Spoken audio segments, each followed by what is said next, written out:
Halo sahabat pembatik semuanya, perkenalkan nama saya Alfredisius Yansuri Papu, guru SDK Kumba 2. Saya adalah peserta pembatik level 3 tahun 2023. Video ini kita akan belajar mata pelajaran IPAS Kurikulum Merdeka fase C semester 1 dengan materi Perjuangan Rakyat Indonesia Melawan Penjajah. Tujuan pembelajaran yang pertama, peserta didik dapat menjelaskan perjuangan bangsa Indonesia pada masa penjajahan kolonial dan imperialisme. Kedua, menyajikan informasi mengenai perjuangan para pahlawan dalam mengusir penjajah. Sikap semena-mena bangsa Eropa mendorong rakyat Indonesia melakukan perlawanan di berbagai daerah. Mulanya, perlawanan ini masih bersifat kedaerahan sehingga mudah dikalahkan oleh kekuatan penjajah yang lebih besar. Akan tetapi, perjuangan ini tetaplah penting karena merupakan awal berkorbannya semangat bangsa Indonesia untuk meraih kemerdekaan. Bagaimana bentuk perjuangan rakyat Indonesia melawan bangsa Eropa? Mari kita pelajari bersama-sama. Yang pertama, perlawanan rakyat Aceh.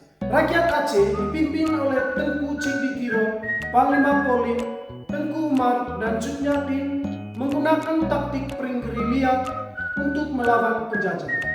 Taktik ini dilakukan dengan cara masuk ke hutan-hutan agar tidak mudah ditangkap oleh penjajah. Belanda kemudian mengirimkan Snow Horbronce ke Aceh. Snow ditugaskan untuk meneliti kehidupan rakyat Aceh agar Belanda dapat memenangkan peperangan. Hasil penelitiannya menyatakan bahwa ulama dan pemimpin adat berperan penting dalam kehidupan masyarakat Aceh. Setelah itu, Belanda membentuk pasukan anti-gerilya bernama Molsose.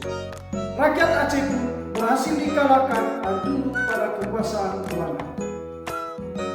Yang kedua, perlawanan rakyat Sumatera Utara. Sisinga Mangaraja ke-12 merupakan Raja Tapanuli yang memimpin perang Tapanuli. Peperangan ini disebabkan oleh keinginan Belanda untuk menguasai wilayah Tapanuli. Kapten Hans Christoffel memimpin pasukan Belanda untuk menyerang wilayah Papua. Serangan ini mengakibatkan Sisinga Mangaraja 12 gugur. Yang ketiga, perlawanan rakyat Sumatera Barat. Perang Padri disebabkan politik adu domba yang dilakukan oleh Belanda terhadap kaum adat dan kaum Padri di daerah Minangkabau. Kaum Padri dipimpin oleh Tuanku Imam Bonjol. Namun kaum adat dan kaum Padri kembali bersatu setelah menyadari adanya politik adu domba tersebut. Pada tahun 1833, Belanda menyerang kaum Padri, akan tetapi serangan Belanda dapat digagalkan pada tahun 1837 oleh Mayor Jenderal Kosius untuk memimpin serangan Belanda ke Benteng Bojong. Belanda pun berhasil menguasai Benteng Bojong.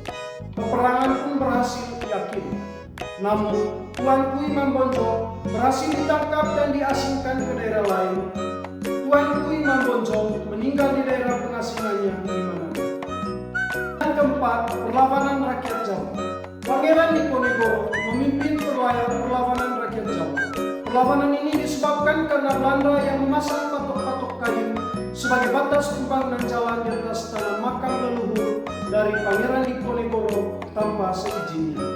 Peperangan ini terjadi dari tahun 1825 hingga 1830 dengan pusat pertahanan di Goa Selawang.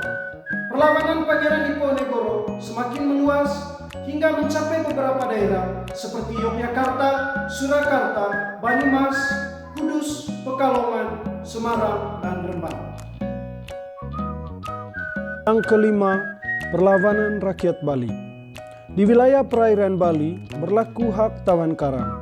Hak tawan karang adalah hak yang dimiliki kerajaan-kerajaan Bali untuk merampas semua perahu asing beserta muatannya yang terdampar di pantai wilayah kekuasaannya. Saat itu, Belanda menolak hak tawan karang yang dianggap merugikan pihak Belanda. Belanda juga meminta Raja Buleleng untuk menghapus hak tawan karang dan mengakui kekuasaan Belanda. Sikap Belanda ini menyebabkan terjadinya perlawanan rakyat Bali yang dipimpin oleh I Gusti Ketut Jalanti. I Gusti Ketut Jelantik berperang di sekitar Benteng Jagaraga. Perlawanan rakyat Bali berakhir dengan dikuasainya Benteng Jagaraga oleh Belanda. Yang keenam, perlawanan rakyat Maluku. Maluku merupakan daerah utama penghasil rempah-rempah. Di Maluku berlaku pelayaran hongi yang bertujuan untuk mengawasi perdagangan gelap. Belanda melalui Van den Berg memaksa rakyat Maluku untuk kerja rokdi dan menjadi tentara Belanda di Pulau Jawa. Rakyat Maluku di bawah pimpinan Thomas Matulesi atau Patimura menyerang Belanda di Benteng Dustede. Namun, akhirnya Patimura berhasil ditangkap oleh Belanda. Perlawanan ini menandai perlawanan pertama rakyat Indonesia setelah Belanda kembali menguasai wilayah Nusantara. Yang ketujuh, perlawanan rakyat Kalimantan Selatan. Perlawanan rakyat Kalimantan Selatan dipimpin oleh Pangeran Antasari. Perlawanan ini disebabkan oleh usaha Belanda menguasai kerajaan Banjar dengan cara memonopoli perdagangan dan mencampuri urusan kerajaan. Pangeran Antasari menyerang pos-pos Belanda di berbagai tempat. Belanda berkali-kali membujuk Pangeran Antasari untuk menyerah, tetapi selalu ditolak. Pada tahun 1862, Pangeran Antasari meninggal dunia. Terima kasih telah menonton. Jangan lupa like, komen, subscribe. Sampai jumpa di video berikutnya ya.